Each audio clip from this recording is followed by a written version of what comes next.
So today I want to talk about unit configuration, referring specifically to features such as bed and bath, layout, and amenities like washer dryer, parking, balconies, etc. There are few factors that drive down vacancy more than unit configuration.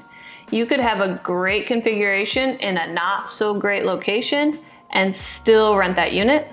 But if you have a terrible unit configuration, even in a great location, your unit will sit longer.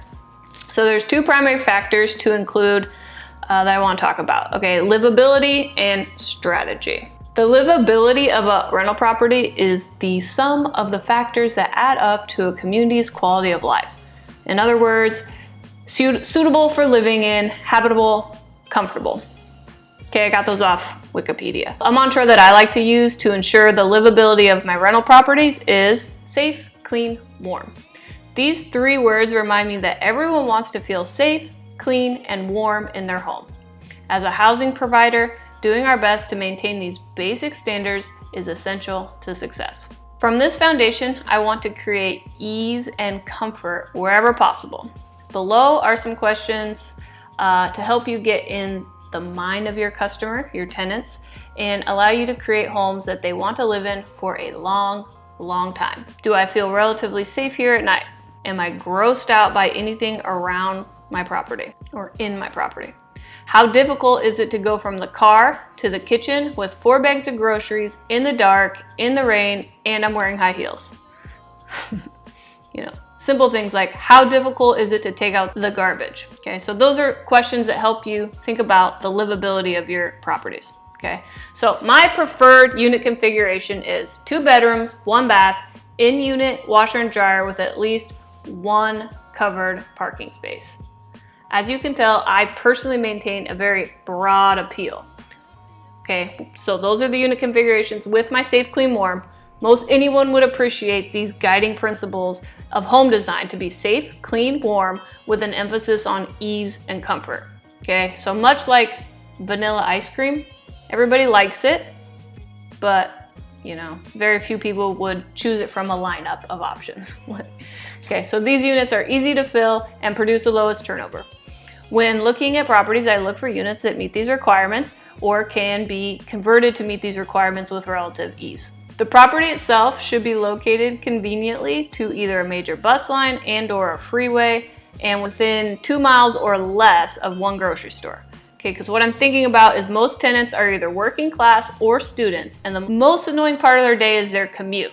And if it's too annoying, they'll be inspired to move. So I'm trying to make it easier for them. So our primary goal here is to match the unit to a target tenant base. So the items that I listed are based off my experience and my preferred broad strategy, but you could be more creative. For example, I've worked with clients or colleagues that use different unit configurations that target specific populations of tenants. So for example, property must be within 1 mile of a community college or a 4-year university. Obviously, they're targeting student populations.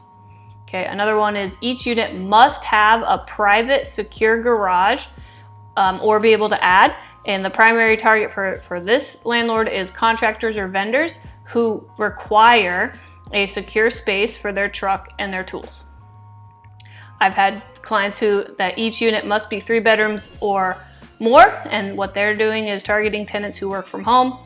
Properties that must be located in a school district rated 7 out of 10 or higher. So these landlords are targeting families who value good schools. It doesn't really matter. The goal is to create a target tenant base and then acquire properties that meet the primary needs of that target tenant base. So whatever you choose, whatever strategy you choose, it doesn't really matter. The point is that you have one. You have reasons for your criteria and you have a subgroup that you're attracting. So focusing in on a specific target tenant group will help you make feature upgrade decisions later.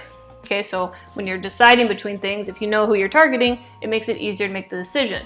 So for example, you could decide you're going to could focus on dog-loving tenants. All right, so I'm targeting people who have dogs, tenants who have dogs. So I'm going to purchase properties within a 1/4 mile of parks, walking trails, or dog parks. Okay, I'm going to maintain a liberal pet policy, obviously. I'm going to install fencing On my units, I'm gonna put dog doors, and I'm gonna build in a convenient place to bathe dogs so you can wash your dogs. I'm also gonna put together a welcome packet that includes information on local parks, pet stores, groomers, and veterinarian offices. Okay, you could even, go crazy with this and have coupons to some of these local business, or include a free, tennis ball at move-in, whatever. All these little low-cost items added together will reduce your vacancy time. Okay, because anyone with 1 or 2 dogs looking for a home in your neighborhood will not hesitate. They'll be like, that's the one I want. It makes the most sense. On top of that, once they're living there, they're gonna be hard pressed to move because their dogs, AKA a vital member of their family, love the place. So they're not gonna wanna move, okay? So you're just gonna reduce your vacancy by all those little things that really none of them, other than maybe the fencing, didn't cost very much to put in. Okay, so conclusion, looking for properties and units that people actually want to live in. Everyone wants to feel safe in their home. Everyone appreciates a home that feels clean and is easy to keep warm. Over time, reducing everyday hassles of living with cost-effective upgrades to your properties, these little details added up create properties that people enjoy calling home, which is going to reduce your vacancy loss, and as a bonus, it's going to make the world just a little bit better.